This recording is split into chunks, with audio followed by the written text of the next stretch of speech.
Otorita Ibu Kota Nusantara mencatat total komitmen investasi mencapai Rp225,2 triliun hingga Oktober 2025. Dari jumlah tersebut, sekira Rp66,3 triliun berasal dari investasi swasta murni, sementara Rp158,72 triliun lainnya masuk melalui skema kerjasama pemerintah dan badan usaha. Skema ini mencakup pembangunan infrastruktur penting seperti jalan, terowongan utilitas terpadu, hingga kawasan hunian di wilayah IKN.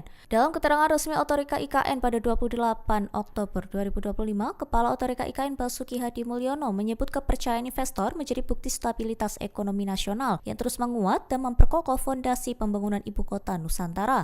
Download Tribun X sekarang, menghadirkan lokal menjadi Indonesia.